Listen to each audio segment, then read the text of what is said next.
As I said in the previous video, I can't nor would I take credit for this process that helped me tremendously and is still helping me on a day-to-day basis to get better and better at living life. A similar message can be found in the works of different thinkers, businessmen, philosophers, religious leaders, gurus throughout the history of humanity, all of them approaching the same subject from different angles with different methods in different times, yet they all came to eerily similar conclusions. I don't want to go deeper into these sources just yet, since where information comes from sometimes influences one's willingness to consider its viability. What I'm asking is to try it yourself first and then make up your mind about it. The first step is more of a state of mind, as it is with everything. You have to want to change, because down the line the process could challenge some views you hold or could be a bit alien from your, let's call it, normal behavior. But since that behavior got you where you are at this moment, it is inevitable you will have to change that anyway. I could go on and on about how important it is to want to change, and this goes for every following steps as well, but this is meant to be a quick start guide, not a service manual, because I believe making it a part of your life as soon as possible is more important than having all the information before you start. This method can only improve your circumstances, even if done inefficiently at the beginning. So step one is you have to make up your mind and apply the method consistently.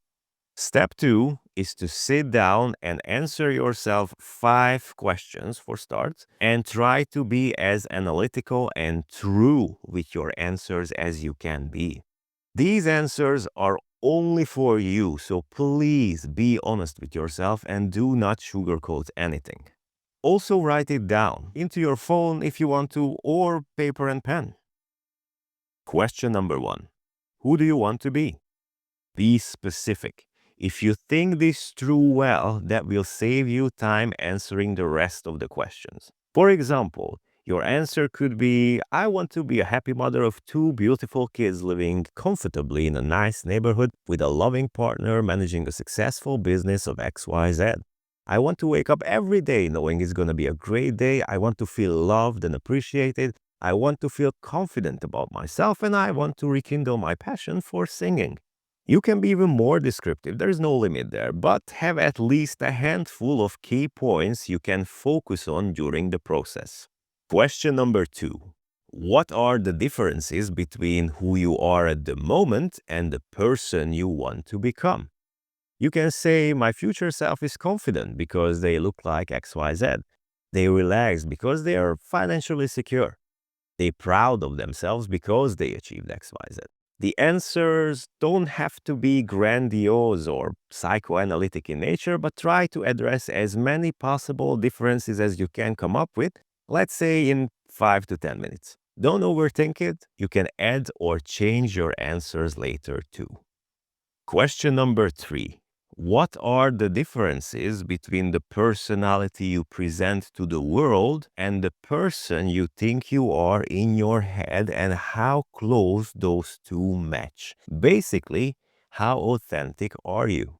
You can say, I'm always loud and over the top, but inside I'm not really sure about myself. Or I'm keeping my distance from people and I appear cold, but I want to be a part of a community where I feel like I belong. Or I'm always agreeable and over supportive, even if I have other views, but I'm afraid my opinions will drive people away. Answering this question should give you an idea of the gap between your real and your public personality. Question number 4. What is the main thing, the first thing you want to change about yourself, and how does that one thing make you feel? If you gave some serious thought to the previous questions, you should have an idea of what your biggest change is, or the most pressing one. Later, you can address all of your concerns, but as I said at the beginning, small, manageable steps. You can say, I'm lonely and it makes me feel unworthy, angry, and jealous towards others who have a partner. You can say, I'm poor and as a result, I'm always anxious and afraid of my future. You can say, I have XYZ health issues and because of that, I'm living in pain and I feel hopeless. Again, try to be honest with yourself, even if answering this question makes you feel uncomfortable. And lastly, question number 5. How would it make you feel? How would it change your life if the problem in question 4 would be solved and gone, non-existent? While answering, try to immerse yourself into the mind and life of that version of you who is free of your main issue, and be detailed. How does that version of you walk? How do they talk to others? What their average day look like? What do they do? Try to feel the environment they're in, feel the experiences they have, feel what their senses pick up. Define that ideal state as well as possible and feel it as vividly as you can. With these 5 questions thought through and answered, the preparations are complete. Remember, whatever you are thinking about yourself now, whoever you believe you are at the moment, is simply the result of your previous thoughts and your actions originating from said thoughts.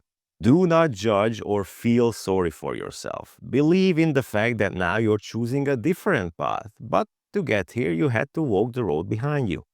Lastly, do not compare your path with others. You live your life, they live theirs. The process is not a competition. The only goal here is for you to become you.